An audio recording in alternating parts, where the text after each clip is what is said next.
Hi everyone, welcome back.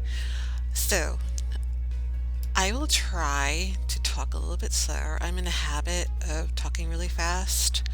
I'm told that's sort of a California thing, but it also may be just an anxiety thing. So, I will do my best to slow down. Um, but when we left off last time, I just finished the very golden yellow bathroom and the bluish white bedroom.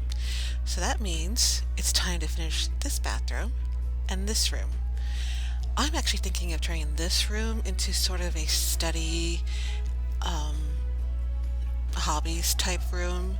I haven't quite decided what hobbies yet, so it'll be fun to see what I come up with. But first, the bathroom. Okay. And I haven't even actually decided what color to make it, so that's always the annoying part. It really depends on what colors are available and what I think actually suit the personality of the bedroom. And of course, I would hate to actually use the same thing twice, even though I know a lot of bathrooms are very much similar. Um, oh wow, that's a really blue toilet. You know what? I'm gonna go with this one. Let's go with blue. Oops, too far.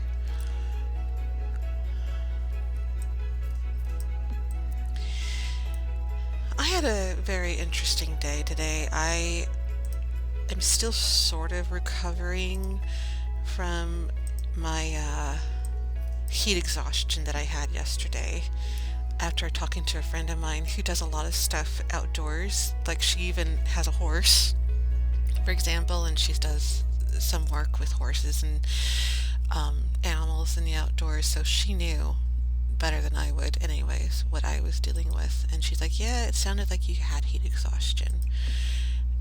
And ooh, that's too blue. No, wait. Let's keep that, but change the color. Um, and I deferred to her wisdom, and I've been drinking lots of fluids. I had some things with electrolytes, mainly zero sugar Gatorade. It's been a process. um, I'm feeling a lot better. Just a little rundown, really.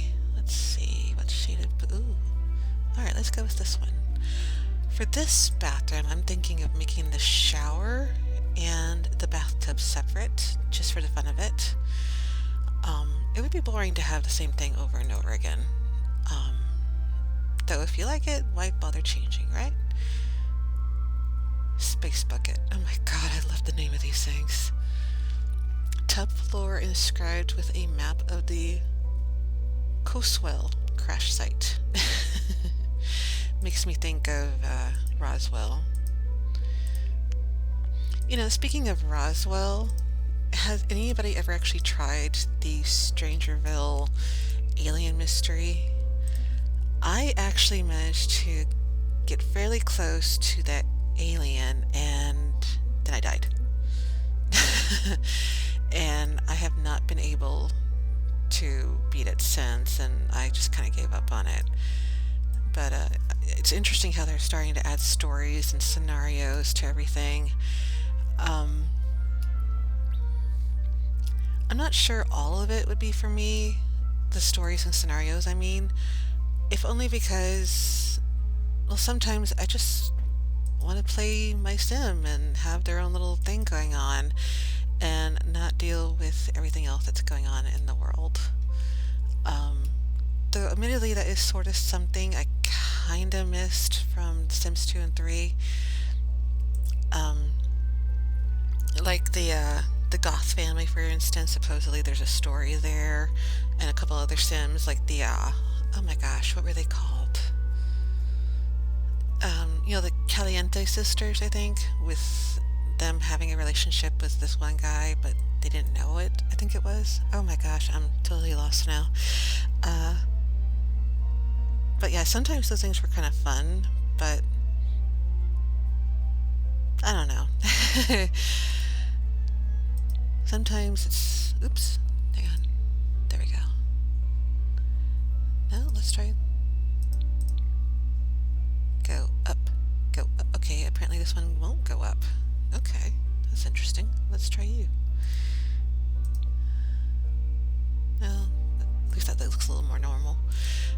the mirror that close to the sink. Thank you very much. Um, but yeah, the Sims world can be interesting sometimes.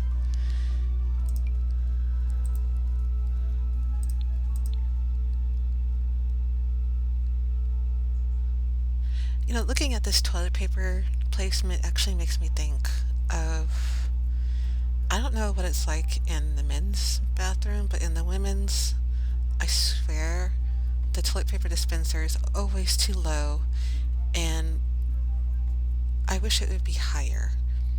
But I know if it was higher, then it'd be in the way of handicap bars or be an issue in other ways, so it's kind of frustrating how that is.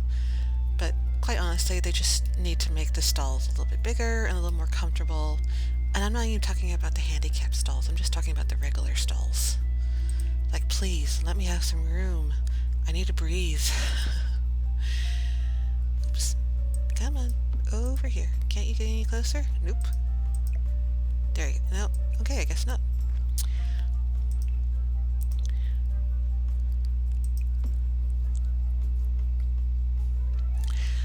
But I'm hoping everybody's having a good day.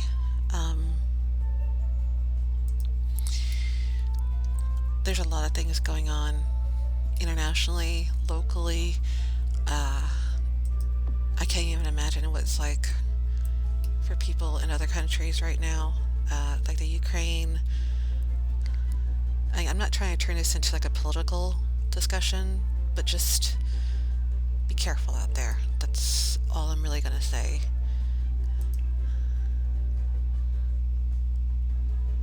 No, the colors.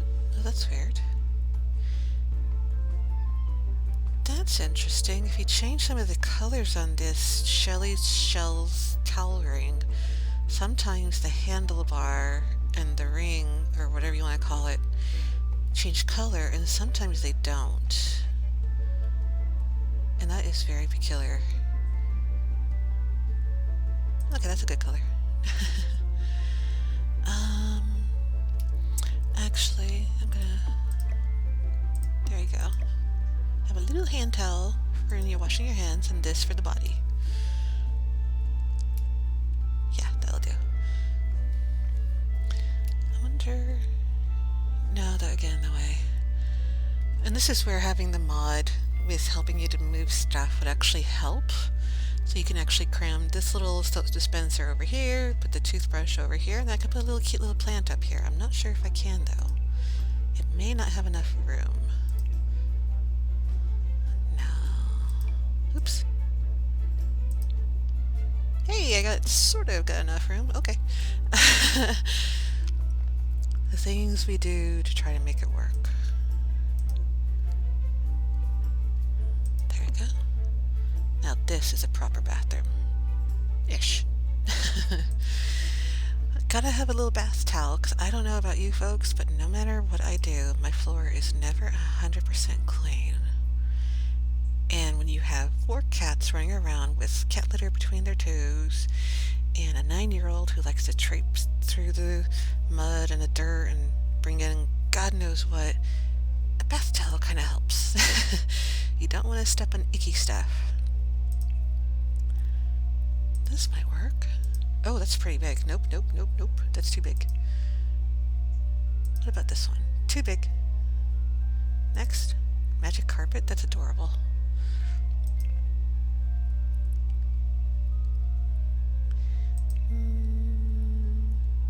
Oh, pretty. Oh, too big. What is up with all these giant rugs? No, too big. Square. Yes, I know you're a square. Nope. This one I know is going to be too big. Yep. Into the rose. I like roses. That's still a little too big. Yeah, I love roses. It actually started when I'm actually not even sure how old I am. I know how old I am now. But there was this cartoon show. For a little while, the Saturday mornings, and I think the weekday mornings and stuff would always have a wide variety of cartoons. A lot of them were very short-lived. They usually didn't last more than a season, if that. And while there were some very popular, long-lasting ones, the one that comes to mind is Transformers, the other is G.I. Joe. Um, I remember there was this one cartoon, and everybody looked at me like I was nuts when I was like, hey, do you ever remember this cartoon? And they don't, but when I looked it up, I was right. There was a cartoon such as it, and I was talking about, it's called Beverly Hills. Yes, not 90210, but Beverly Hills. It was a short-lived cartoon. Anyways, there was also another short-lived cartoon called Rose Petal's Palace. I was obsessed with that cartoon. It just didn't really, I guess the word would be make itself known when I was a child, but it did leave an imprint on me as I got older. And the story is this little girl had this garden, very beautiful garden, and she loved it. There were roses, dandelions, bluebells, you name it, they were all over. But she was moving, and she was so sad because she knew that meant her precious flowers would not be okay on their own, as far as I can tell. And you know what? I don't like these lights. Anyways,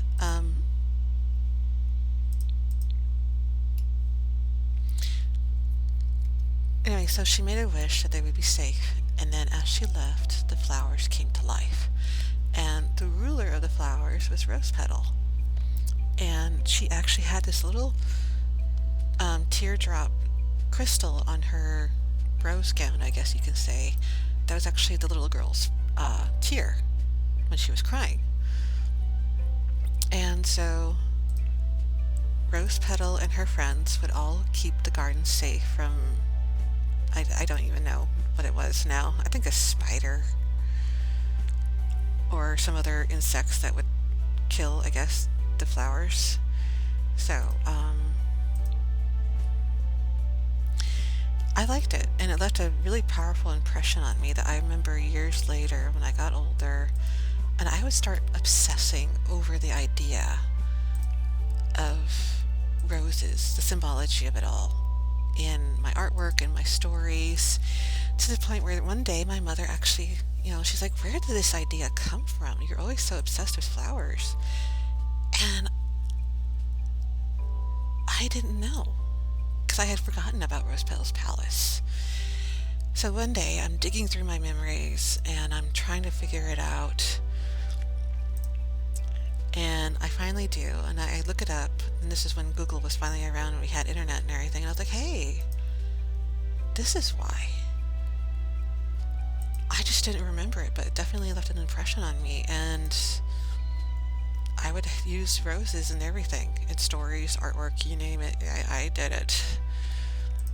And it was just kind of, it's interesting how sometimes the most innocent of things can leave a huge impression on us.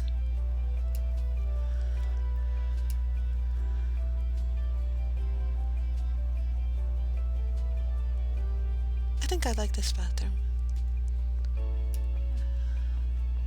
I like it. Okay. So, on to the next room. And,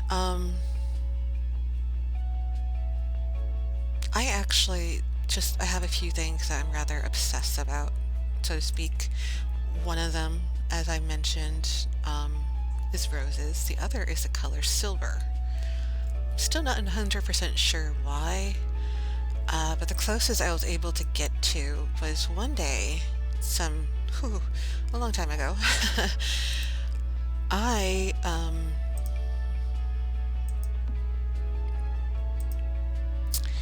was in this bookstore, maybe, or convenience store, or one of those dozens and dozens types of stores that you can think of.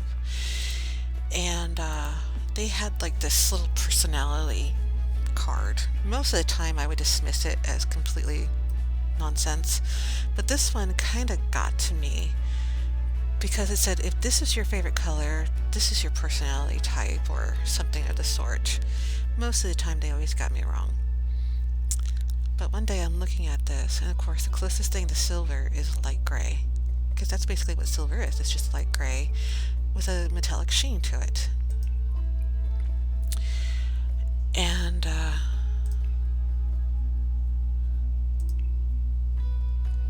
indoor activities, that's what I was looking for. And I'm looking over it, and it says the color gray means you're seeking a higher plane of enlightenment. And it may seem a little funny, depending on how you look at things, but for me, it kind of rang scarily true. Not so much that I'm looking for a higher plane of enlightenment, but more of trying to elevate myself as a person. I'm trying to break generational curses, as it were. Not curses, cycles. There you go. Generational cycles. And it's not easy. You know, when I became a mother, my first fear was I would become an angry parent and beat my child like my parents had done with me and my brothers. I don't know if it was just if they just didn't know any better, or they were just repeating something that kind of worked, or whatever.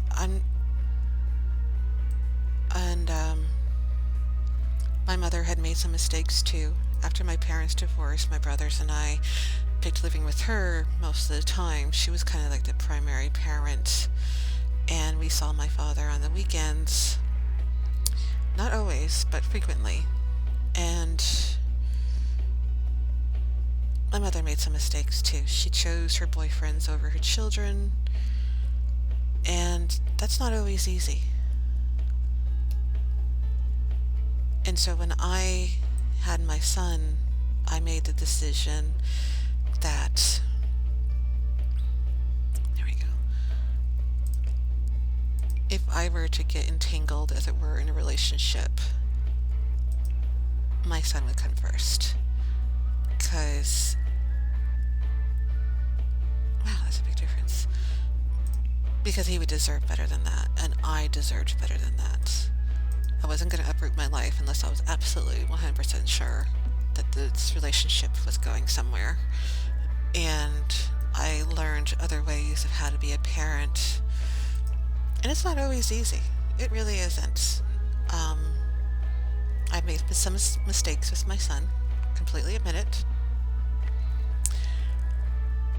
But I like to think overall I made a better decision for him and I than my parents had done for me, and that's a good thing. And I also had the strength to stand up when my ex-husband was not doing too great as a partner and left. So yeah, I completely understand how it's not always easy, but sometimes you gotta do what you gotta do.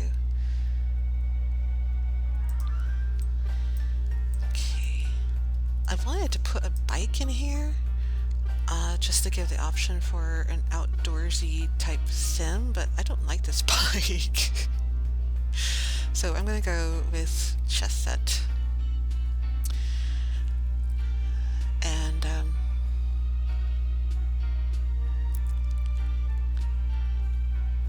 I know I started this tangent on a reason, and I can't remember what it is anymore. But and I know my friends would say, oh, you're doing great as a parent. I know it's not easy, but he knows he's loved, and it's not always easy to have that positive mindset, so I envy those who do. There we go.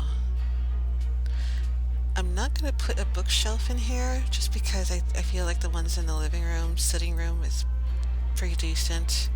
But you got a computer here, painting easel, and chess set. I think that makes a pretty decent study type deal. And you can always turn it into a guest room or another bedroom or whatever you want to do. And did I lose that lamp?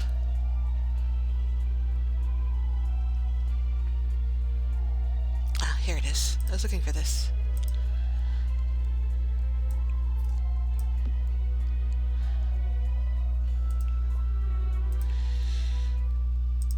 I guess it's one of the things I also envy the game about. Oops. The sim usually makes enough money to have a babysitter. You would not be able to do that right now. Oh, I forgot the curtains in the bathroom. Privacy, privacy, private. Why is there no curtains? Would it be under decorations? No. Oh my god. Okay. Should be under decorations, right? Yes.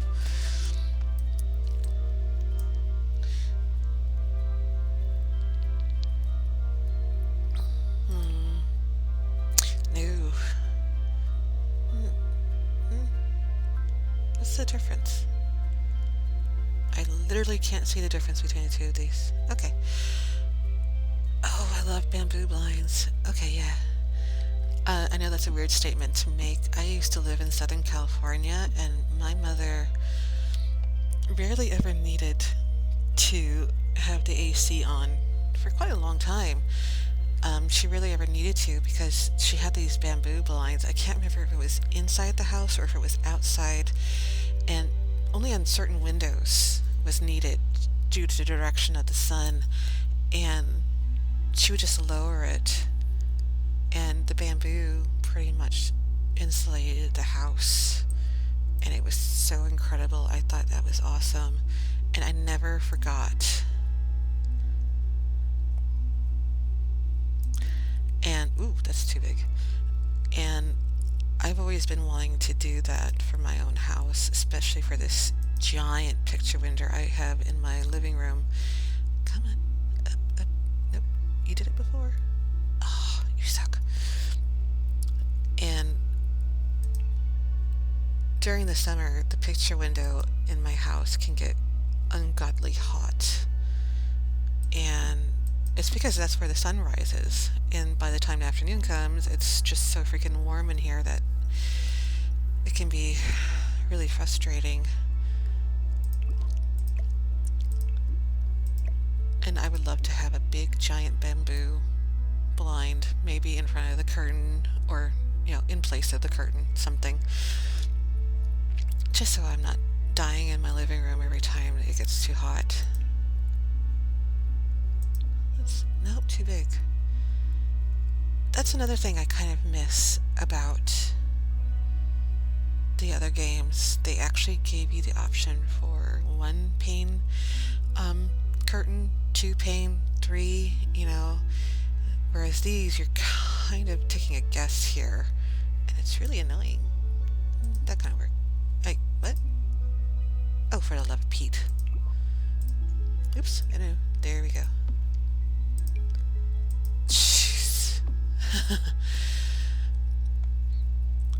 Sorry, I got distracted by the game being a little brat. Another thing that's annoying, give me options. Intersect options without having to use cheats.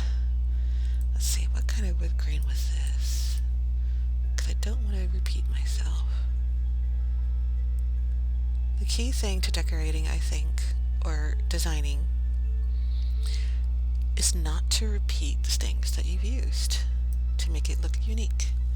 And the same thing goes with the shape of the house. I remember coming across this, I forget what it's called now. This one guy's website that is way too much wood. I'll fix it in a second. He recommended that you try to be creative. Don't just do a square or a rectangle for your house, but go nuts, as it were, and have an L-shaped house, have if you look at the old Victorian houses, they were not just a straight block. And I kind of like that idea, and that's kind of where I've been getting this inspiration and idea from. I did the same thing with looking up some designs, not designs, layouts for housing, and I came across several that I would love to recreate once I'm done with the Tuscan house. I'm just deciding which ones to do first.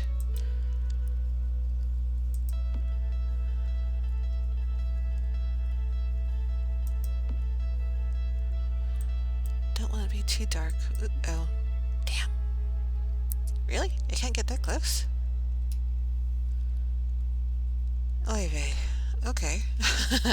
Then I guess I'll do it over here. That should be good.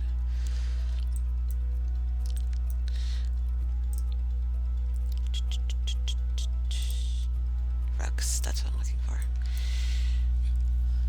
Anyway, some of these houses can be rather peculiar shape, but it can be fun to try them out and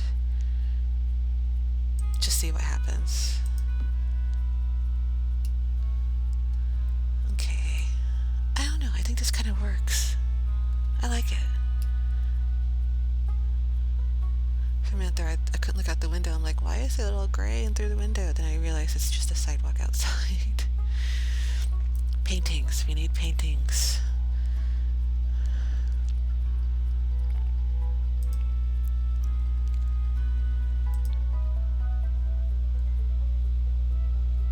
Did you know that sunflowers are considered the flower of friendship? It's the old language of flowers. I actually didn't know that until one book series I was reading by Melanie Ron called The Ruins of Ambury. No, sorry. It was called the Exiles Trilogy.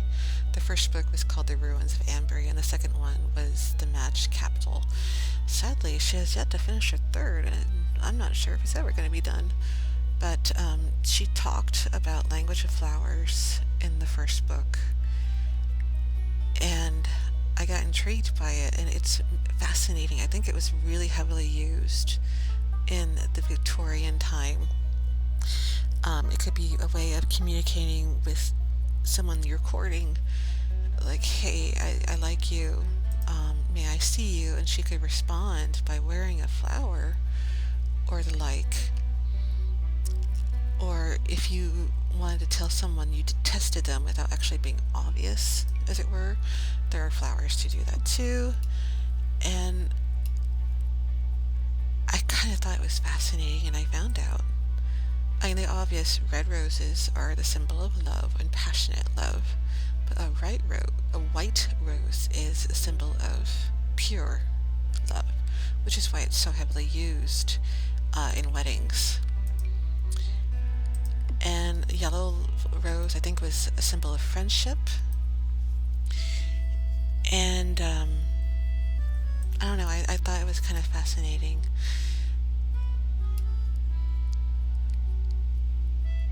Man, this hallway needs a little more decoration, I think. Can I actually bring this out? Oh, I could. I'm gonna do it. I thought these were only limited if you could achieve the career level, so that's awesome. And I